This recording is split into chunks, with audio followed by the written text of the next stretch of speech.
After 12 years of relentless practice, his golf skills have become impressive.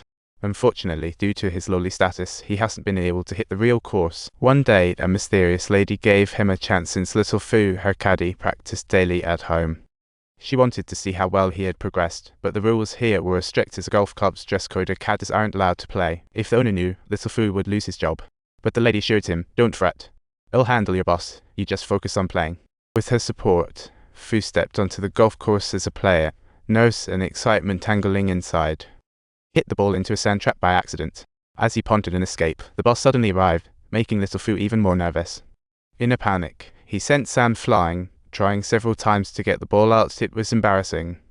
Still, he scored 81, only 9 strokes from par 72.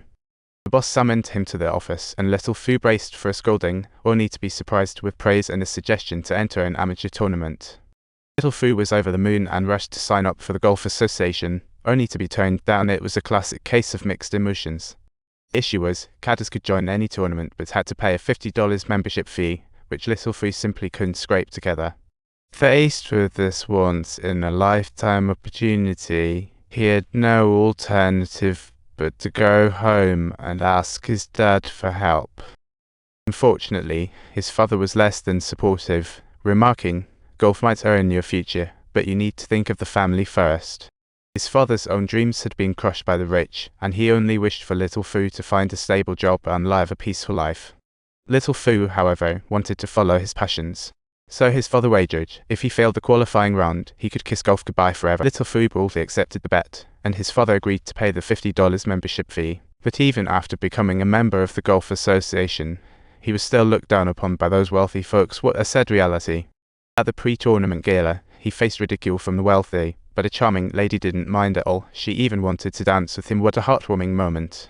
They felt an instant connection, but the boss warned him that this tournament featured the best amateur players in the nation.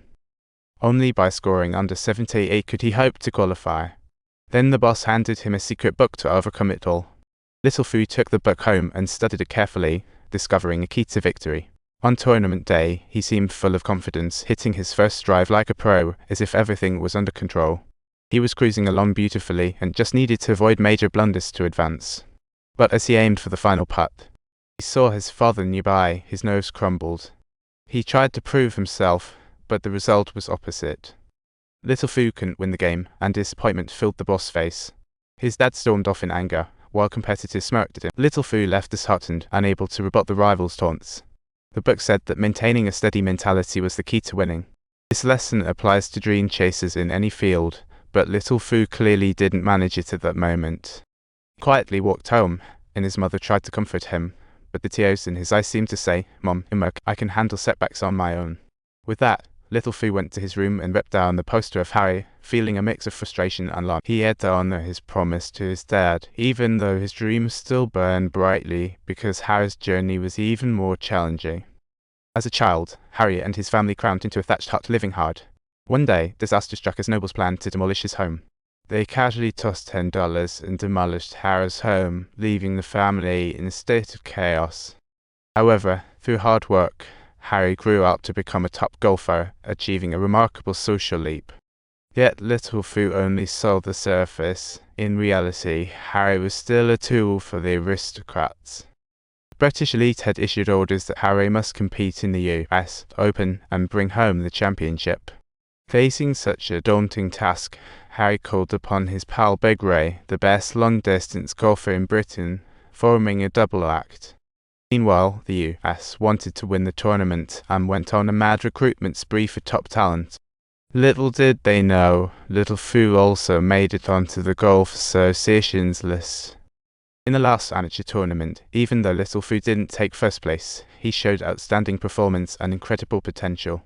Yet Little Fu didn't accept the association's invitation, even though inside he longed for it. He didn't want to break his promise to his dad. But upon seeing his idol Harry participating in the tournament as well, the flame inside him reignited. He rushed to find the association president, eager to sign up for the US Open. He was willing to play for free, but unfortunately, the president was busy preparing for the event and shooed Little Fu away. Staring at the coveted golf course, Little Fu grew anxious, but then the course owner called out to him. It turned out, thanks to the owner's recommendation, Little Fu had already secured his spot in the tournament. Now all he needs to do is to improve his skills and aim for a great score. In the coming days, the owner fully supported Little Fu, providing him with professional training on everything from stance to swinging techniques. The US Open arrived as scheduled, but Little Fu had to start with the qualifying round. After this round of training, Little Fu's game improved significantly, reaching top-notch levels. Not only was his performance stable, but he also hit 6 birdies in a row, breezing into the main event of the US Open. But when his father found out Little Fu was still playing, he angrily demanded that he drop out of the tournament. What a frustrating situation. "I'm protecting you. This is for your own good," his father insisted. Little Fu wanted to explain, but his dad wasn't willing to waste time, claiming some people were just born into wealth and freedom. They get to do whatever they want without worrying about survival, unlike Little Fu, who had to work hard for his place in the world. Finally, his father sternly warned Little Fu, "If you insist on playing, don't bother coming back home."